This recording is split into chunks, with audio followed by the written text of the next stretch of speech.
Mungkin nampak agak mustahil untuk menyatukan kaum-kaum yang mempunyai identiti dan kepercayaan yang sangat berbeza ini.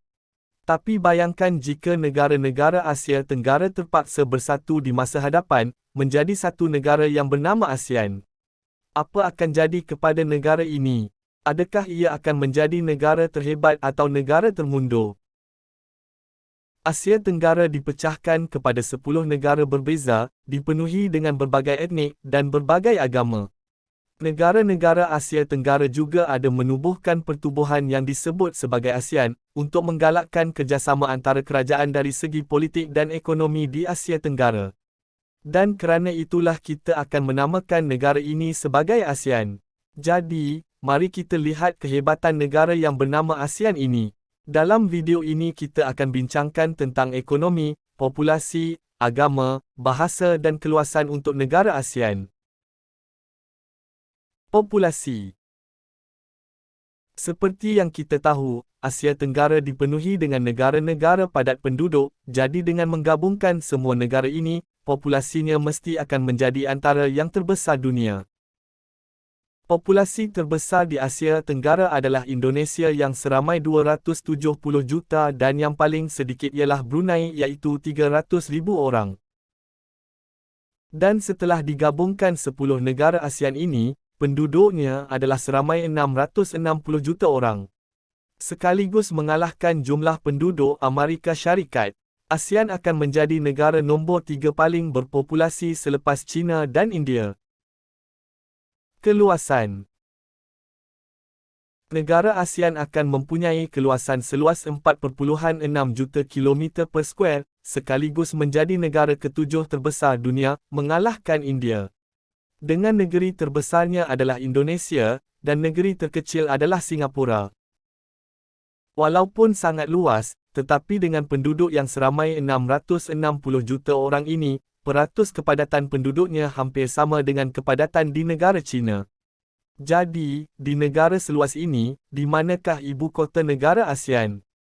Bandar yang paling berpopulasi ialah Jakarta, tetapi Singapura adalah pilihan yang lebih sesuai sebagai ibu kota, kerana GDP kota Singapura lebih tinggi dari ekonomi bandar Jakarta. Singapura juga dikenali sebagai Business Hub Asia Tenggara dan lokasinya juga lebih strategik iaitu di tengah-tengah ASEAN. Jadi sebagai kota yang sangat efisien, Singapura adalah pilihan paling sesuai untuk ASEAN. Agama. Asia Tenggara tidak seperti di kawasan lain, di mana setiap kawasan mempunyai majoriti agama yang sama, seperti Eropah yang kebanyakannya orang Kristian, dan Timur Tengah yang kebanyakannya orang Islam. Lain pula di Asia Tenggara, di mana tiada satu agama pun yang penganutnya melebihi 40% di kawasan ini, menjadikan Asia Tenggara sebagai tempat yang paling berbagai agama. Agama paling ramai dianut adalah Islam, iaitu sebanyak 37% dan diikuti dengan Buddha dan Kristian yang masing-masing sekitar 23%. Jadi kerana kepelbagaian agama yang sangat tinggi, kemungkinan besar negara ASEAN tiada agama rasmi sama seperti Amerika Syarikat. Dan jika ada pun agama rasmi, tentu sekali ianya Islam. Bahasa. Asia Tenggara mempunyai bahasa yang terlampau banyak, jangan kata di Asia Tenggara, di Indonesia sahaja sudah mempunyai 1001 bahasa, ini kan pula Asia Tenggara. Jadi bahasa apakah yang perlu digunakan sebagai rasmi di negara ASEAN ini? Seperti yang kita tahu bahasa yang paling banyak ditutur adalah bahasa Melayu termasuklah bahasa Indonesia, yang ditutur lebih 300 juta orang di 4 negara. Dan bahasa kedua paling banyak dituturkan adalah bahasa Jawa, yang ditutur etnik Jawa di Indonesia, sebagai bahasa tidak rasmi. Walaupun bahasa yang paling banyak ditutur ialah bahasa Melayu Indonesia, tapi kemungkinan besar, ASEAN akan menggunakan bahasa Inggeris sebagai bahasa rasmi, kerana bahasa Inggeris adalah bahasa perantara dunia, dan lebih efisien untuk kepelbagaian kaum ini. Ekonomi.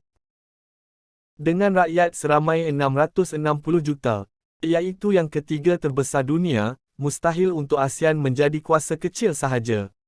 Dengan gabungan bukan hanya 2 ke 3 negara saja, tapi 10 buah negara. Jadi, tentu sekali GDP negara ASEAN akan menjadi antara yang terbesar di dunia. GDP untuk negara ASEAN adalah sebanyak 3.6 trilion dolar, iaitu yang kelima terbesar di dunia, sekaligus mengalahkan negara seperti British, Perancis dan juga India yang mempunyai lebih 1 bilion penduduk. Tetapi ASEAN masih di belakang Jepun dan Jerman, yang rakyatnya masing-masing tidak sampai 200 juta orang pun. Jadi walaupun ASEAN adalah kuasa besar, tapi dengan rakyat yang hampir 700 juta orang ini, GDP per kapitanya sangat rendah, dan gaya hidup rakyat ASEAN secara puratanya agak susah dan tidak sekata. Jadi, adakah korang berminat untuk negara-negara Asia Tenggara bersatu menjadi satu negara? Atau ianya cuma akan menjadi malapetaka saja untuk rakyatnya? Apapun pendapat anda, sila tinggalkan di ruang komen di bawah. Saya juga ingin mendengar pendapat anda. Jadi jika korang suka dengan video saya, korang bolehlah like, share, dan subscribe sebagai tanda support untuk channel kecil saya ni. Saya sangat hargai setiap seorang dari anda.